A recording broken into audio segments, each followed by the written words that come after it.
Welcome, climate viewers. This is Jim Lee from ClimateViewer News at ClimateViewer.com.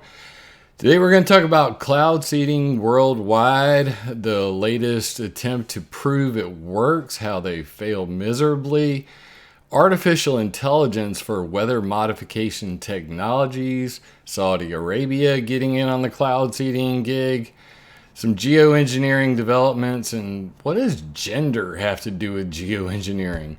Going to be an interesting show. I'm going to quickly whip through all the latest news. I appreciate you tuning in. If you're new here, please hit that subscribe bell, hit the notifications. I'm trying to tweet and share all this out ahead of time, and know that everything I'm doing is viewer supported. So if you can support me monthly on patreon.com/climateviewer or a one-time donation on PayPal or GoFundMe, it's greatly appreciated. So let's get straight into the news. Let me bring this up here. First off, I want to do a little shout out because weather modification history was just recently cited in the United Nations International Council for Science, and this basically is about, let's see right here, ethicality and the use of weather modification. And you see government regulation over scientific research. And then the citations down at the bottom, 24 and 25. If you scroll all the way down, you will see that right here, they link to weathermodificationhistory.com/Operation Popeye. So we are reaching the policymakers, the leaders of the world, the scientific community on this, and of course they reference my Operation Popeye. Who the International Science Council is a United Nations body, and this link specifically comes from PAC-MUN, which according to the paper here is the Pacific Model UN. They talk about it right here. Welcome to the Pacific Model United Nations 2019 and the International Council of Scientific Unions, ICSU. So they basically have, this group of kids who are, set an assignment to talk about regulation of weather modification and its relation to weather warfare and all of that sort of thing. Pretty cool little citation there, knowing that our little website's getting noticed by the big boys apparently, and they have to pay attention to it.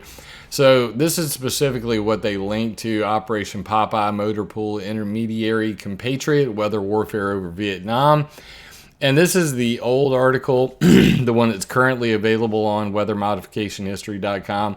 And as you can see, I have related articles, but these are what the references look like. And, this is just not good enough. And as some of you may know, I'm currently working all of weathermodificationhistory.com into climateviewer.com. So let's take a look real quick at the new improved. I just have two photos here, and the senator and the reporter with a bunch of newspaper articles. But regardless, the new improved version looks like this. So this is the weather modification history timeline integrated into climateviewer.com, and this is what the post now looks like. And as you can see, there are actual citations on here. Let me zoom in so you can see this nice and big. And I've gone through and really reworked all of this stuff to make it really, user friendly. So if you click the one right here, it'll pop you down to the references. The references now have the titles and who published them with the links and everything. You can click this and go back up to where that reference is. It'll highlight it as well, saying that 2 WC-130s and 2 RF-4 jets were spraying silver iodide and lead iodide. Click down, see where I got that from. Jack Anderson was the reporter who published the Pentagon Papers. The actual, quote that came from Lyndon Johnson, click 8, go down here, actually see that. Oh, by the way, I've now upgraded the photo section as well. so you can actually see all of the different devices that were used and the planes that were flown. These are the WC-130s and the RF-4 jets that were used in Operation Popeye Motor Pool. So it's just getting better every day. I'm loving it. I hope you will. The new version is going to be out very soon, sooner than I expected, because I'm going to go ahead and get the website out there with the integrated timeline and everything, and you guys will be able to go ahead and dig through that. But that's the actual classified document right here, and you can see that this is where this comes from. And it's right here. Laos operations continue operating at present plus Operation Popeye. And, you can scroll across and it says authorization to required to implement operational phase of weather modification process previously successfully tested and evaluated in same area. This is where Operation Popeye got disclosed to begin with. I found the original document. Always finding new things. Always want to give you the best references possible. And that's what this is all about. So on to the news. Weather Modification Colorado Water Conservation Board. Great little primer page on this. If you've never checked it out, this is at cwcb.colorado.gov/weather-modification-program. And, of course they have like all these little questions and answers, about cloud seeding, permitted programs, and then they have a map showing cloud seeding generators. Well, I have an even better map, which shows the current cloud seeding operations in the area. And this is current as of February 27th, 2020.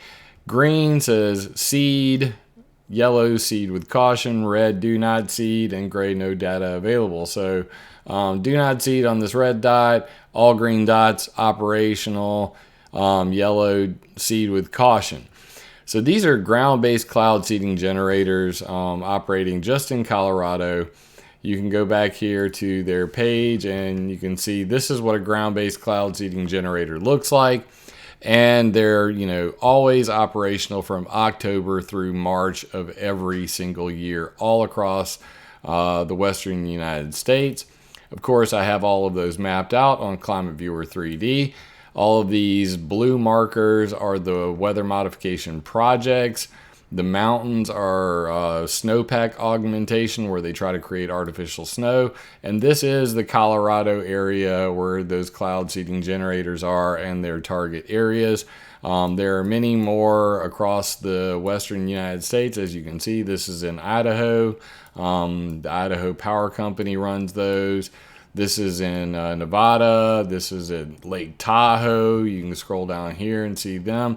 So there's cloud seeding generators all the way down here to Santa Barbara, California, and I keep finding more all the time. But what you see as a whole is that the entire western United States is covered in cloud seeding projects, whereas the East Coast just deals with all the floods that happen as a result of all of the weather modification on the West Coast, but because, of course, weather travels from west to east.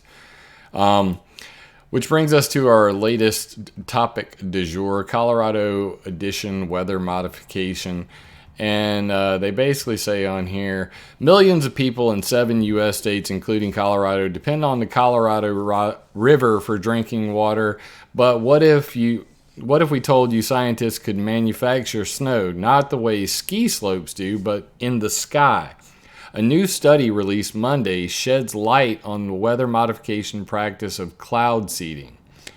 Now, this new study has been covered in many, many different articles, but I tried to narrow it down to just the basic minimum.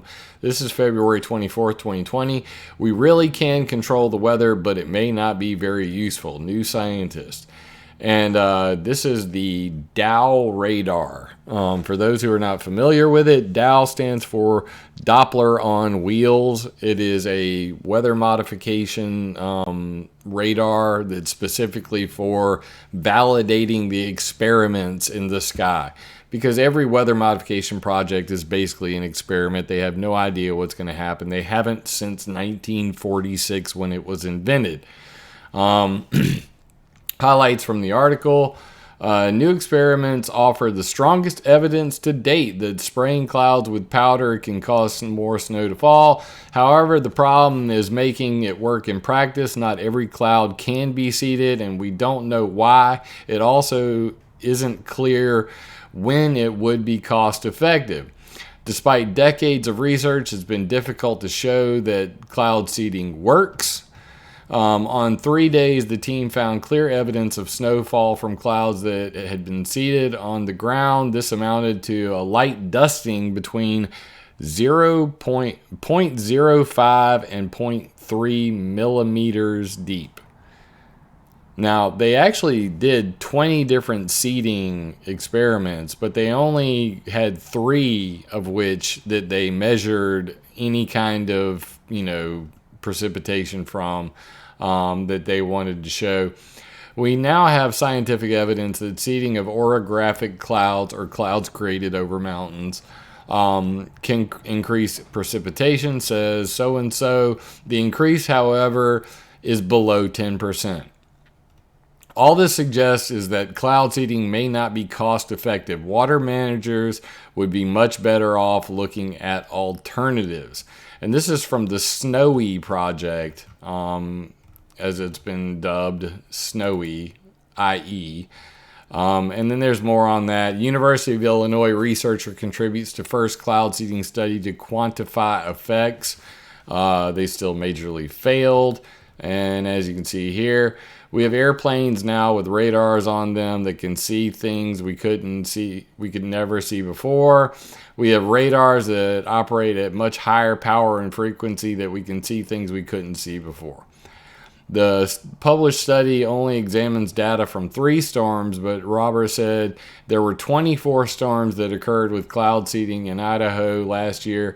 They collected data from, so there's a lot more data to analyze. He said he wants to secure more funding for research. It's always about that dollar. Let's make some more money, get some more studies going on this cloud seeding, because it hasn't been proven to work in 60, 70 years. We'll figure it out eventually. University of Wisconsin researchers contribute to follow-up study for first quantifiable observation of cloud seeding. Good job to you guys, and I don't think I have any highlights from that, but regardless, there's the Dow radar. You can check that out there. Let it snow. Researchers put cloud seeding to the test. There's the Dow radar, as you can see there. They have a picture, a little video montage of the Snowy Dow radar. Anyway, this project is, in my opinion, another major fail. It follows the Wyoming Weather Modification Pilot Program, which also failed. I talk about that on my ClimateViewer news page, where you go up here to weather modification. Let me scroll out real quick and go to weather control. And that weather modification is completely unpredictable. This is my new page, Weather Modification, Chemical and Electrical Weather Control Exposed, and it's gambling with your weather. This was published in 2014, and the highlight from this is we may never know how well cloud seeding works, which was published in 2014. And the quote of the year is, analysis showed that cloud seeding produced a 3% increase in precipitation with a 28% probability that this result happened by chance. Meaning they have no clue whether it was nature or some nurture with the cloud seeding. Most scientists and statisticians wouldn't accept that level of uncertainty. So they have no clue whether what they're doing is actually working or any of that. Pretty sad stuff indeed. This all comes from the publication that they're referring to. And here's the original paper. Quantifying snowfall from orographic cloud seeding, published by all of these researchers. They say, although this study focuses only on 3 cases, the results are a fundamental step toward understanding cloud seeding efficacy that for over half a century has been unanswered has been an unanswered question for water managers wishing to utilize the technology for water resource management. So even though they're doing weather modification on a worldwide scale, even though they're paying millions and millions of dollars, they really haven't proved this stuff works at all. And it's likely just leading to climate chaos downwind. But of course, that hasn't been studied either. But we all have seen the results on the East Coast, from softball-sized hail to crazy winter conditions, blizzard conditions, flooding. Then all of that artificial snow that they say they created, it melts, and then you have flooding all over the place. So there's a lot of questions to be answered, let alone the question of how much water are they actually producing when they do weather modification with cloud seeding. Which brings us to our next flip side to cloud seeding. This is from BBC World Service on Facebook. They had a video.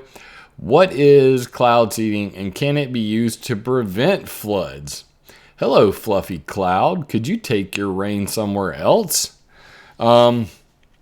Decreasing rainfall with cloud seeding is another big topic.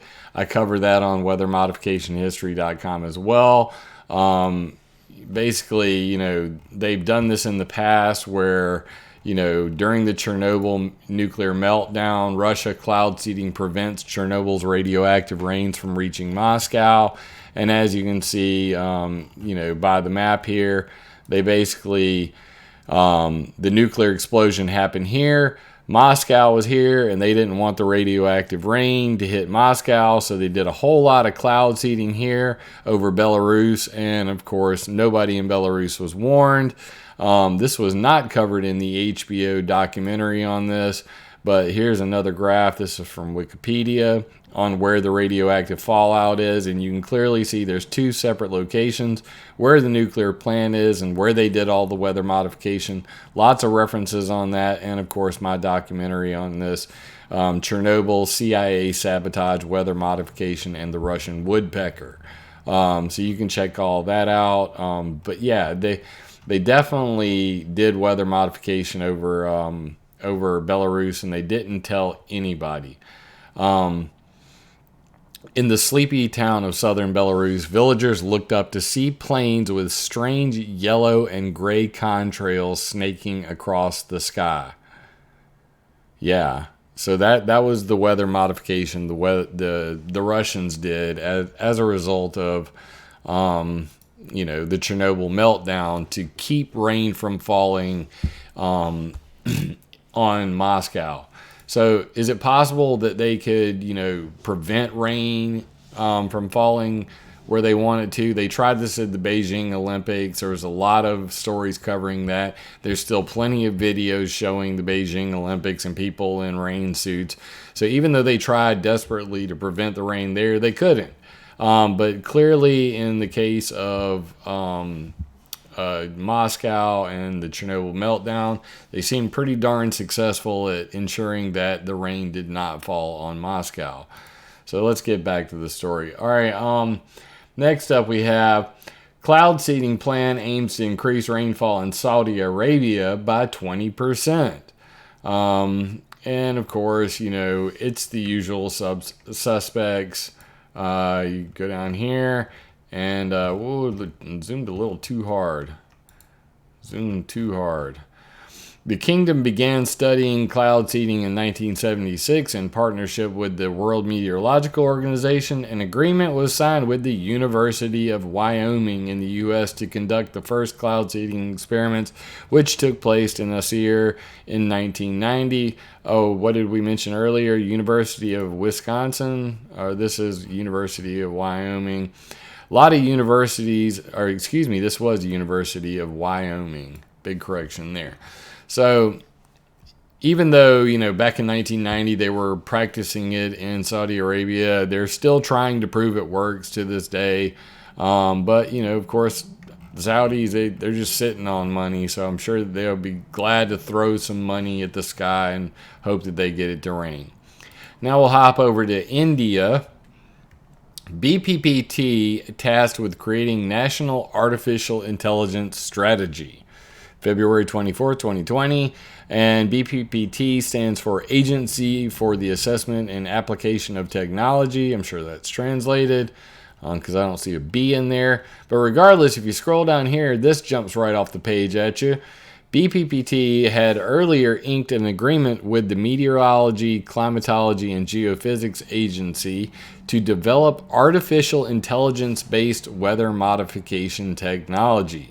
Quote, "We will cooperate with the BMKG in researching the assessment and application of artificial intelligence-based smart weather modification technology." Go ahead, India, get the, Skynet, artificial intelligence robots in on the mix, and maybe you'll be able to make it rain and not kill people. But as this just shows, we've now gone from the United States, Saudi Arabia to India. It is a worldwide phenomenon. It's not going away anytime soon. Now we hop over here. This is, it looks like NBC Boston. How geoengineering could slow down climate change. You can watch some of their propaganda video on their page. I'm not going to play it because we all know what will happen. Copyright strikes bad. Don't want any of that. But you can check it out yourself. This one's particularly interesting. So, will rogue nations alter the atmosphere? Experts are looking. What do they mean by this? This is something termed rogue geoengineering or unilateral geoengineering. It's the idea that a country or an individual or a corporation might decide to go ahead and geoengineer and not tell a soul. And would we even know? One of the research committee's concerns is that something major is missing. Scientists should have somebody overseeing their work. Quote, "There is a lack of any international governance or national governance of any significant kind of geoengineering," said Light, who teaches public policy and atmospheric science at George Mason University in Virginia. At this moment, they're kind of regulating themselves. And that's the real problem with geoengineering at the moment. There is no oversight whatsoever. That is why I have been pushing heavily for my solution, the Environmental Modification Accountability Act. You can check that out at climateviewer.com/ENMOD. It is named after the Environmental Modification Convention, or the weather warfare ban that was signed after Operation Popeye's weather warfare over Vietnam. We need to give it teeth. We need transparency and verification, and this would take us a long way towards getting just that. So back to the article. In the meantime, the possibility of rogue or unguided experiments could arise in a couple of years, quote, he said, posing a danger of unintended or even unknown effects that could create political shocks that could bring the more deliberate research process to a premature halt. Two forms of research are underway in the United States. One is the National Academies panel itself, which is funded by the Departments of Energy and Commerce, NASA, and a group of private philanthropies. It has met 8 times since April 2019. The other is the Harvard University-sponsored project called the Stratospheric Controlled Perturbation Experiment, SCOPEX, which is run by David Keith. 2 members of the Harvard project testified before the committee of researchers with the National Academies in the last year. So all of this is going on. Previously, the Haida Salmon Restoration Project, a guy named Russ George dumped a bunch of iron into the ocean. He was known as the world's first rogue geoengineer. And they only found out about it because they saw a huge algae bloom on a satellite, and that, brought it all to light. So, very interesting article there, touching on the realities that there is no oversight, and if some rogue nation, some rogue 3-letter agency decided to geoengineer the planet, nobody would know, nobody would be able to prove it, and that's a big freaking problem. This is from the New Socialist. Reconsidering Climate Change Intervention, a review of Holly Jean Buck's book, After Geoengineering. I just found this one interesting because of two little tidbits. Geoengineering is, quote, an attempt to treat the entire climate system as though it were a machine. Very interesting thought there. But this is even more interesting. Geoengineering has hardly featured in flagship eco-socialist climate change initiative, Alexandria Ocasio-Cortez's congressional resolution for a Green New Deal made only passing reference to carbon drawdown technologies, and there is no reference at all in the most comprehensive version of the deal yet proposed, Bernie Sanders' $16 trillion program, which focuses exclusively on investments in renewables, dismissing, quote, false solutions like nuclear, geoengineering, carbon capture and sequestration, or trash incinerators. So, I mean, I'm kind of like, twisted up on this one because the good news is Bernie Sanders seems to not like geoengineering. I mean, at least he hasn't mentioned it. He hasn't endorsed it. That's a good thing. But on the flip side of that, in pushing all of this climate agenda about global warming, even the people who signed the Paris Agreement, the Paris Accord, COP21, they said that all the nations that were signing that were, whether they knew it or not, agreeing to geoengineering. So that's where the rub is. They're not saying it out loud, but if you believe this agenda, if you believe all the hype about geoengineering, about global warming, you will get geoengineering. That's just, they go hand in hand. Which is why they're busy writing all these laws. An Earth system governance perspective on geoengineering. Which really gets to the heart of things. The Earth System Governance Project, which I had to look up myself, I'd never heard of. They're over here, Earth Systems Governance. Sounds New World Order-y to me, but whatever. Despite the clear mutual relevance of solar geoengineering and Earth Systems governance, few Earth Systems governance researchers have considered the topic in substantial depth.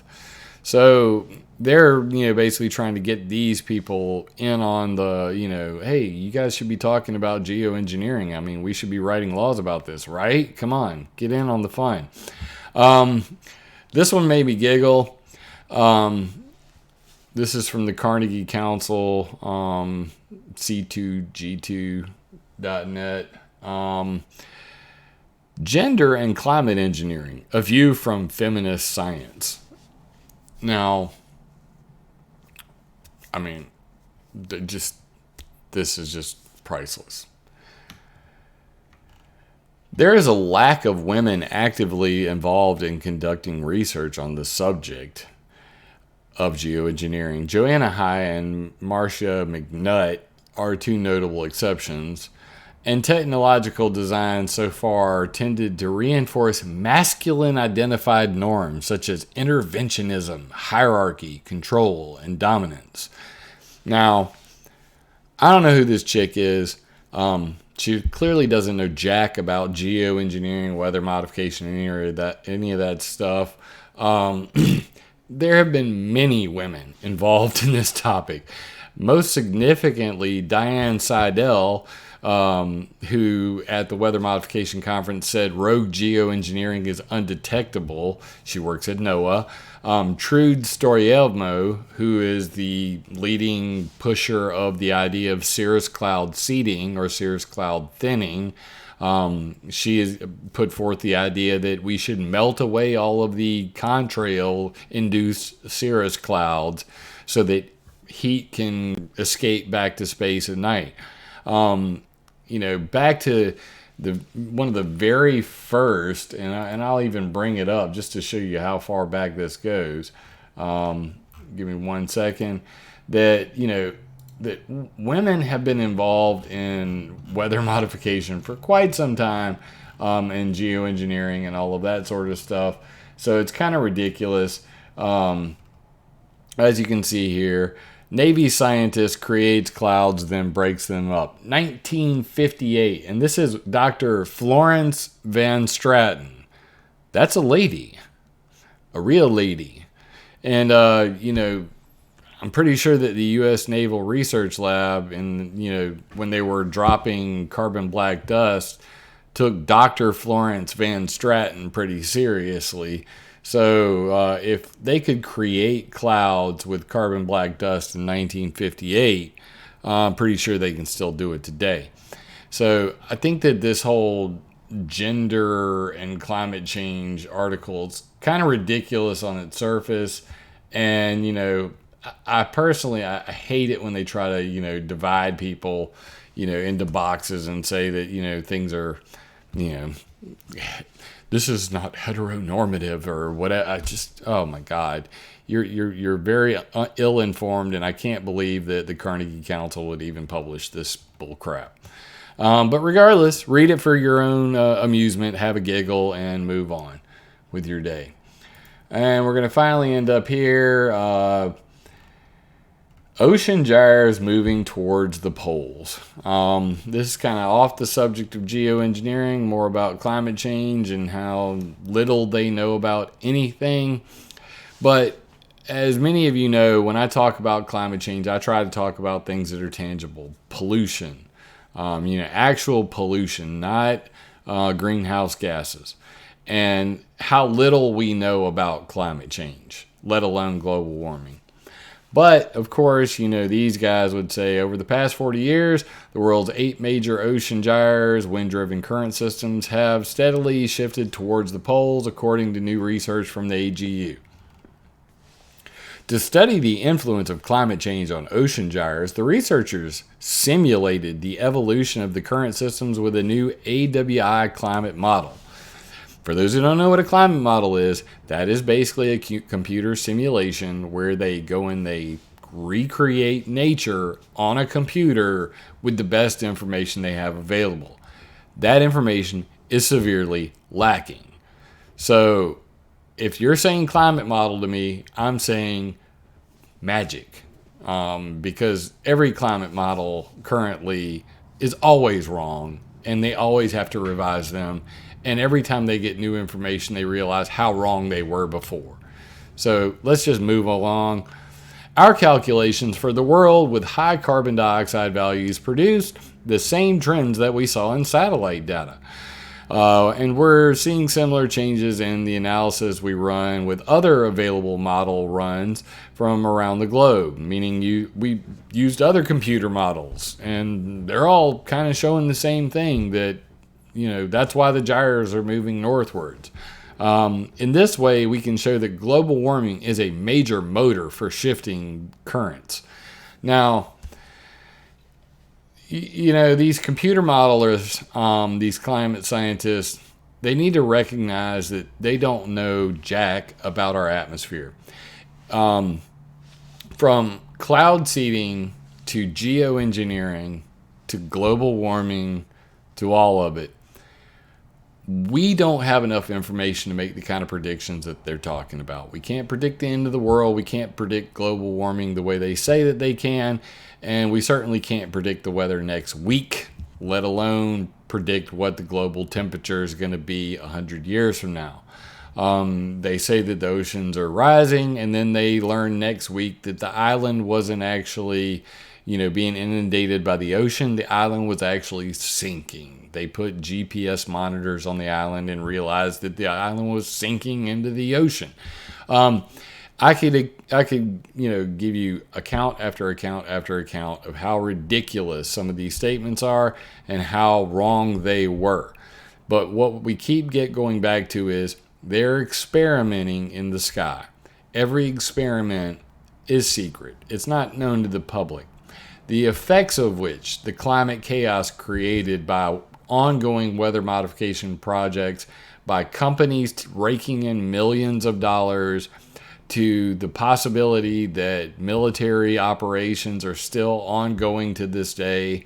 And then the final possibility of rogue geoengineering, that the CIA or China or Russia could be doing geoengineering and we would not even be able to prove it. All of these are a possibility.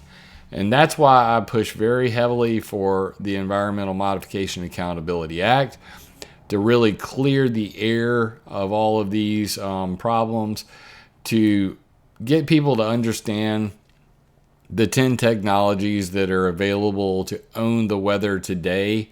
Now, I created this infographic in 2018, still as relevant as it was when I created it.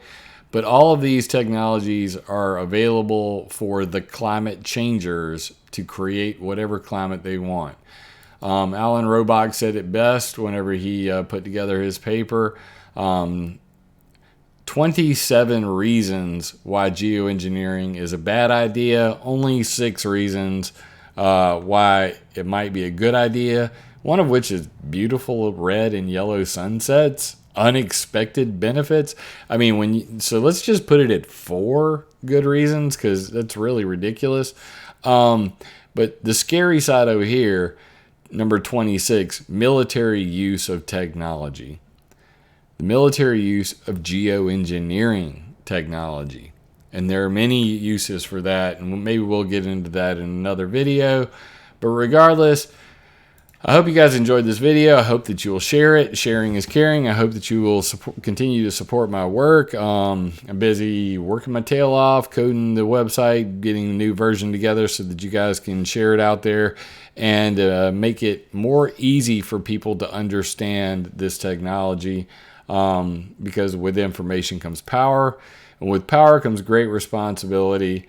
So all I ask is that you guys use this information to attack ideas, not people.